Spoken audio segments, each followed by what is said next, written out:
Ya, selanjutnya kita cermati bersama agenda ekonomi pada hari ini, Jumat 20 Januari 2023. Dari Korea Selatan ada IHP pada periode Desember yang akan dirilis. Kemudian dari Jepang ada IHK inti Jepang, Malaysia IHK Malaysia periode Desember, kemudian Hong Kong, begitu ya, ini IHK Hong Kong periode Desember, dan juga dari Uni Eropa, pidato Gubernur ECB Lagarde yang juga akan dijadwalkan dilangsungkan pada hari ini. Sementara itu dari emiten, pemirsa, agenda di Jumat 20 Januari 2023 ada BPTR, XHMETD, CAKK RUPS, kemudian CANI RUPS, dan juga OASA, tanggal akhir perdagangan HMETD. Dan selanjutnya kita cermati bersama bagaimana posisi Bursa Asia pada hari ini. Dari Nikkei, Jepang ini melemah 0,12% ke level 26.372. Straits Times Index menguat tipis 0,01% ke level 3.276. Kospi Korea melemah 0,04% ke level 2379. Hang Seng Hong Kong melemah 0,12% ke level 21.650.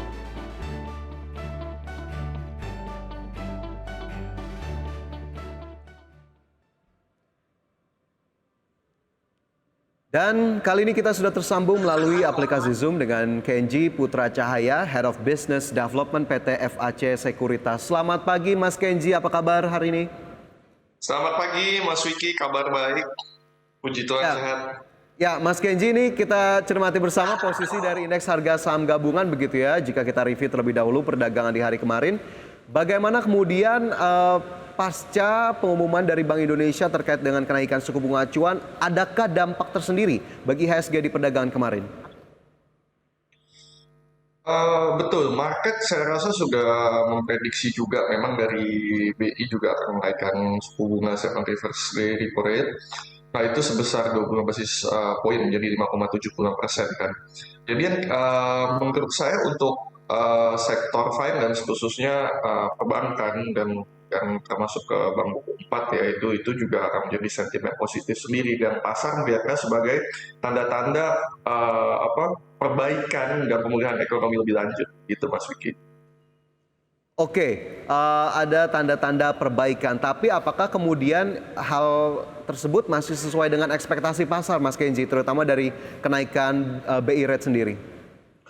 Kalau dari pasar iya, karena bagaimanapun BI masih menjaga konsensusnya berbanding dengan The Fed, tentunya itu kurang lebih kan 100 sampai 120 basis point gitu efektifnya begitu. Kalau kita lihat sendiri hubungan ke The Fed sendiri kan kita juga masih menunggu di awal Februari nanti kebijakannya diprediksi juga masih akan menaikkan suku bunga, tapi tidak terlalu hawkish gitu, mulai menuju akhir pengetatan kita predik 20 basis point, jadi langkah BI menaikkan 25 basis poin ini juga saya rasa baik sekali untuk perekonomian dalam negeri.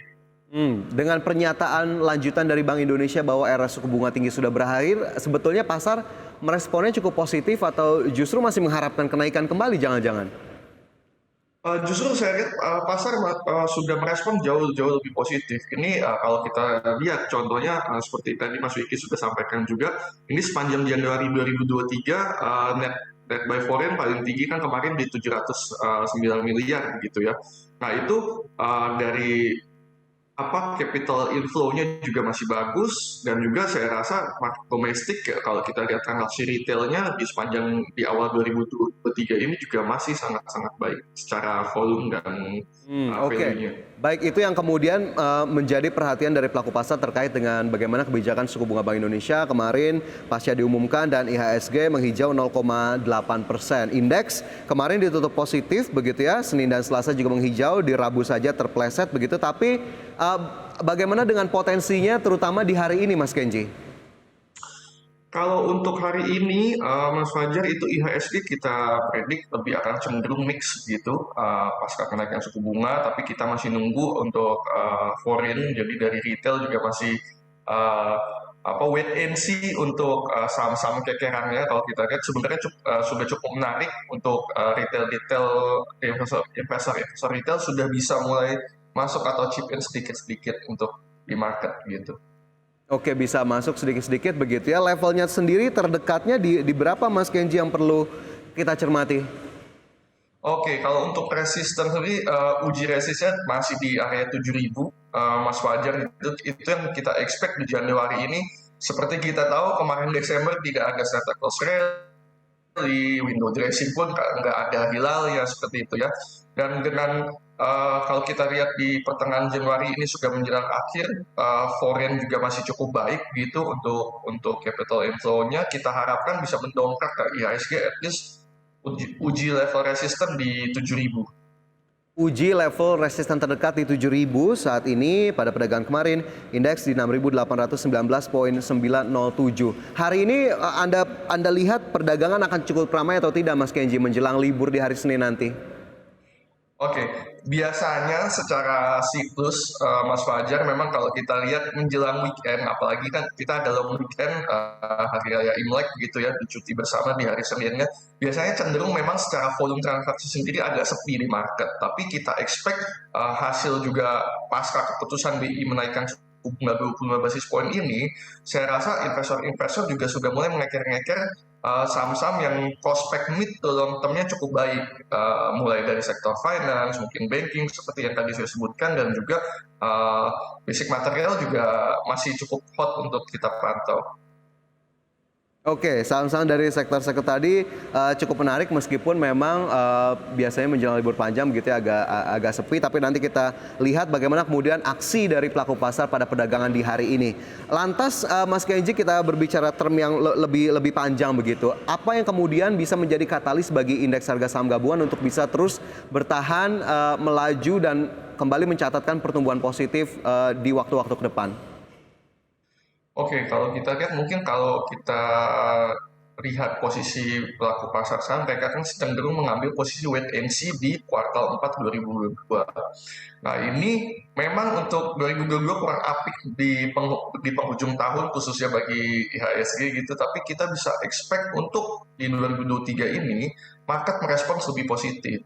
Sentimen-sentimennya seperti tadi, nanti awal Februari kebijakan The Fed itu memang kita prediksi masih akan menaikkan suku bunga, tapi tidak seagresif atau tidak se-hawkish itu gitu. Walaupun memang kita bisa expect, dan juga dari The Fed pun juga mereka sudah memberikan statement mulai menuju akhir nih. Kemarin dari JP Morgan juga mereka sudah prediksi akan seperti itu juga. Nah, ini berarti kan era-era kenaikan suku bunga tinggi sudah berakhir, which means tandanya untuk capital market domestik sendiri atau di Indonesia gitu, kita expect kinerjanya nanti IHSG akan perform at least di Q1 2023 ini, kita lihat Mas Fajar. Oke, kita lihat nanti bagaimana kemudian tadi ada rilis data yang juga masih dinantikan. Kemudian tadi ekspektasi dari para pelaku pasar yang juga kita harapkan bisa menjadi momentum positif bagi indeks harga saham gabungan. Lantas dengan sejumlah saham komoditas Mas Kenji ini yang cukup menarik, ada MDKA, ada RO yang masuk top net buy asing. Mas Kenji, seperti yang tadi sudah saya singgung, ada saham MDKA dan juga ada RO yang masuk dalam top net buy asing tak hanya pada perdagangan Kamis kemarin juga tapi pada perdagangan sepekan terakhir. Bagaimana analisis Mas Kenji terhadap dua saham ini, Mas Kenji? Oke, kalau untuk dua saham yang Mas Wajar sebutkan, MK dan Adaro, memang sentimen globalnya masih menarik. Itu apa? Yaitu isunya kan sudah seperti yang disampaikan Bapak Menteri Koordinator Bina Maritim dan Investasi Bapak Luhut begitu ya, sudah ada kesepakatan antara Indonesia dengan grup besar seperti BYD Group, Tesla, ada Hyundai juga terkait pengembangan EV atau electric vehicle di Indonesia sendiri, karena kita tahu cadangan nikel Indonesia itu cukup besar dan hasil produksinya pun cukup besar begitu volumenya. Nah, ini tentunya menjadi sentimen positif atau pengerek sendiri dari emiten-emiten yang memiliki cadangan nikel yang cukup bagus gitu. Salah satunya dari ada MDKA dan juga ada. Oke, berarti ini menjadi salah satu katalis begitu ya bagi emiten-emiten yang memang memiliki nikel begitu ya dari sisi komoditasnya sendiri. MDKA apakah kemudian cukup dominan untuk bisa kita manfaatkan peluangnya saat ini, Mas Kenji? Saya rasa setuju juga Mas Fajar kalau untuk MDKA, memang makanya juga masuk salah satu rekomendasi saham saya pada hari ini gitu, karena dia sudah melakukan gerilya juga, jadi sudah akuisisi dari anak usahanya juga itu untuk fokus di penambangan dan penggalian nikelnya. Yang kita harapkan hilirisasinya dengan adanya nanti Indonesian Battery Factory juga itu bisa lebih bagus dalam arti kita tidak hanya menjual nikel mentahnya saja, tapi sudah menjadi produk setengah atau bahkan produk jadi. Oke, dari sisi harga sahamnya sendiri MDKA kita lihat terakhir di 4830 dari Januari 2023 awal saja ini sepertinya sudah lumayan ada pertumbuhan Mas Kenji. Tapi levelnya yang bisa kita bidik di berapa untuk MDKA sebetulnya? Untuk target jangka menengah ke panjang memang kalau dari saya itu di area 5.500 untuk MDKA. Tapi memang jadi masih uji resisten di area 5.000. Kalau untuk bagi investor-investor atau teman-teman yang mungkin berpikiran untuk mau masuk ke MDKA, saya rasa bisa keker lebih bagus kalau bisa buy on weakness area 400 ke bawah, saya rasa sudah bisa kita akumulatif buy sih. Oke, bisa diakumulatif buy di level yang tadi sudah diulas oleh Mas Kenji dan MDKA ini masuk menjadi salah satu saham pilihan hari ini ya Mas Kenji ya? Betul sekali, Mas Fajar. Jadi salah satu rekomendasi dari saya juga pada hari ini. Oke, tapi seiring dengan sentimen tadi sendiri MDKA cocoknya di term apa sih, pendek, menengah atau panjang sebetulnya? Kalau MDKA saya lebih rekomen ke menengah ke panjang. Jadi emiten-emiten nikel pada khususnya gitu. Kemudian nikel saya rasa kita bisa kekeh itu performa fundamentalnya itu kita menengah ke jangka panjang. Karena tadi kita masih menunggu bagaimana kelanjutan nih kesepakatan bisnis antara Indonesia dengan grup besar tadi sehingga kita bisa expect yang jauh lebih baik apabila semua lancar sih. Oke, baik. EV menjadi salah satu notes begitu ya untuk emiten-emiten yang memiliki nikel, salah satu MDKA tadi juga yang masuk dalam salah satu rekomendasi dari Mas Kenji di hari ini. Pemirsa, sekali lagi keputusan investasi tetap kami kembalikan kepada Anda. Selain MDKA tadi Adaro yang sudah sempat diulas juga. Untuk Adaro sendiri apa yang bisa kita manfaatkan Mas Kenji? Apakah sudah saatnya untuk masuk atau tambah atau justru sabar-sabar terlebih dahulu?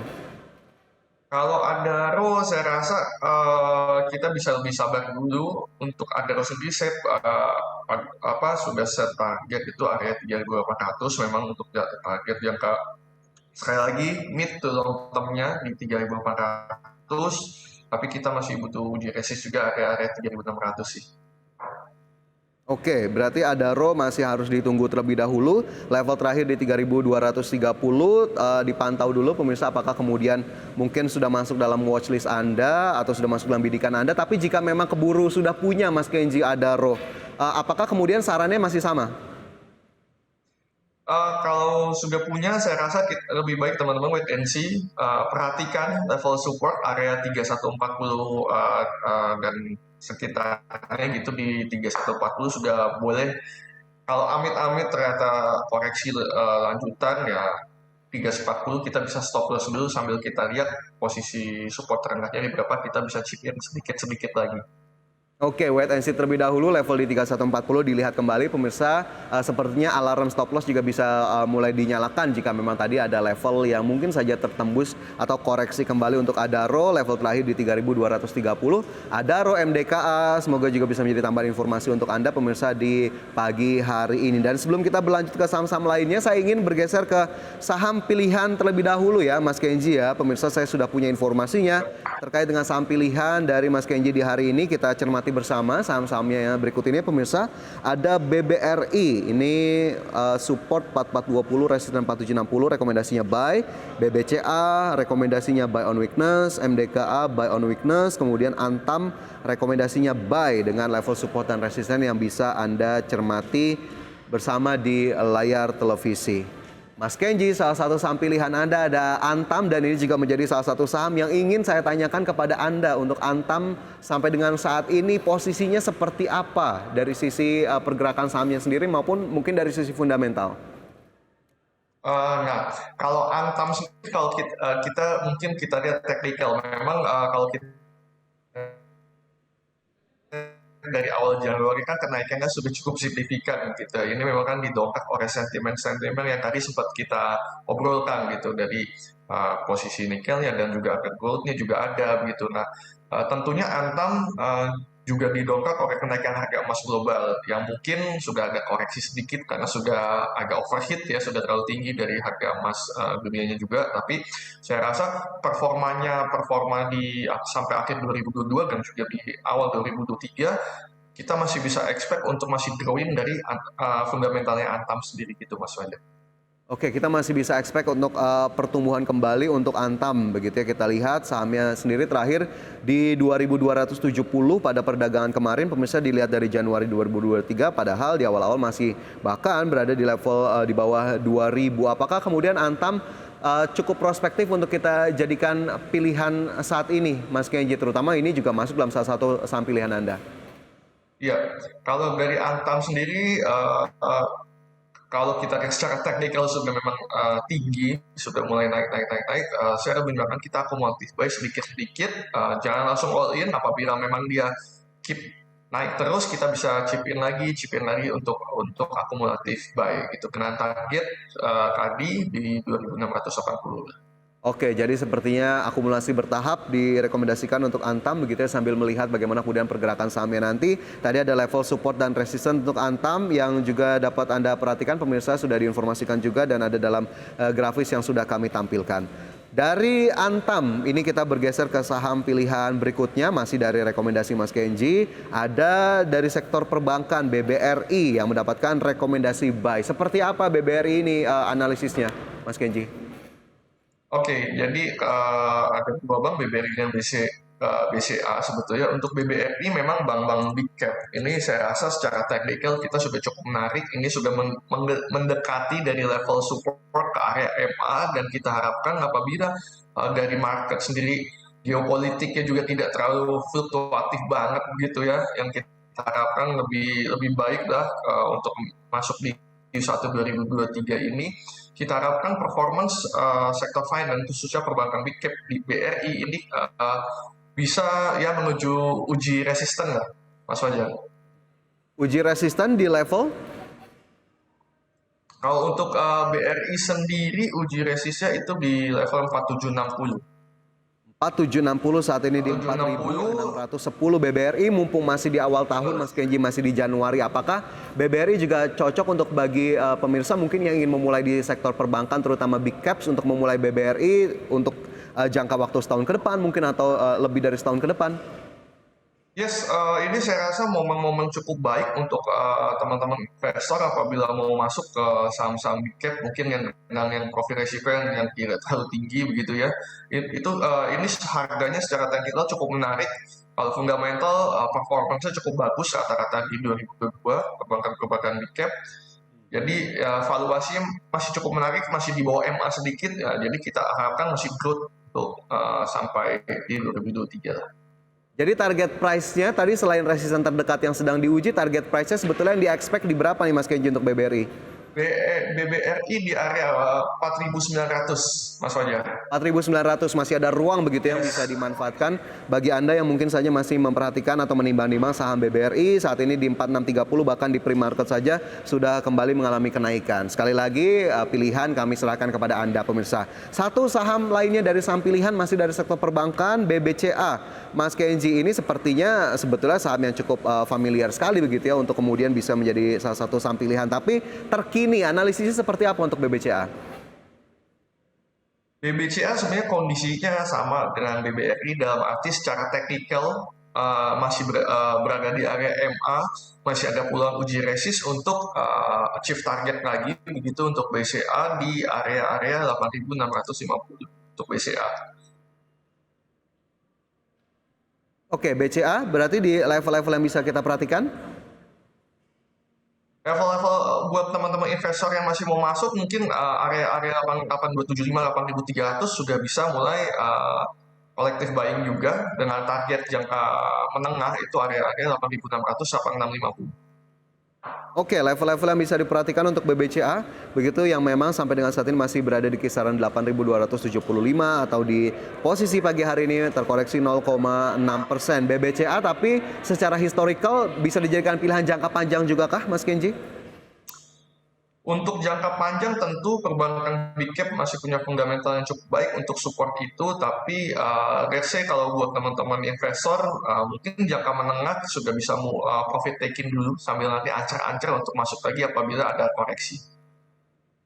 Oke, baik, itu menjadi tambahan informasi begitu pemirsa untuk BBCA yang memang kita lihat sampai dengan saat ini mungkin saja masih sesuai dengan kategori ataupun profil resiko Anda. Silakan saja kami kembalikan keputusan investasi kepada Anda masing-masing dari Anda, di mana ada 4 saham pilihan tadi yang sudah direkomendasikan oleh Mas Kenji. Saya informasikan kembali, ada BBRI, rekomendasi buy, BBCA, rekomendasi buy on weakness, kemudian MDKA, rekomendasi buy on weakness, dan juga Antam mendapatkan rekomendasi buy. Keempat saham pilihan di pagi hari ini pemirsa yang tadi sudah kita ulas bersama. Dan kita cermati juga ini posisi indeks harga saham gabungan ini menguat 0,08% pemirsa pada pagi hari ini ke level 6.824,22 dan terpantau nilai transaksi masih terus bergerak 368,8 miliar, 179 saham menguat, 119 saham lainnya melemah, dan 208 saham lainnya mengalami pergerakan yang stagnan. Dan pemirsa, indeks harga saham gabungan di sesi 1 sudah dibuka pada pagi hari ini dan kita lihat bersama bagaimana kemudian posisinya terkini, di mana IHSG menguat 0,1% ke level 3.826,975, kemudian Jakarta Islamic Index menguat 0,19% ke level 592,659, LQ45 naik 0,16% ke level 939,083. Selanjutnya saham-saham top gainers ada BBRI menguat 0,43% ke level 4.630, Telkom menguat 0,51% ke level 3.910, MDKA naik 1,24% ke level 4.890, dan Antam naik 1,76% ke level 2.310.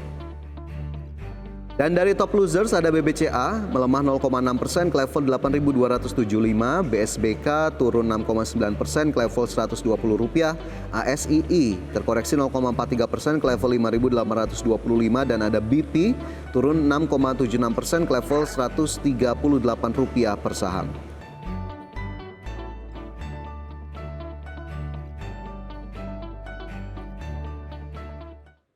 Ya, kembali kita lanjutkan diskusi bersama dengan Kenji Putra Cahaya, Head of Business Development PT FAC Sekuritas Indonesia.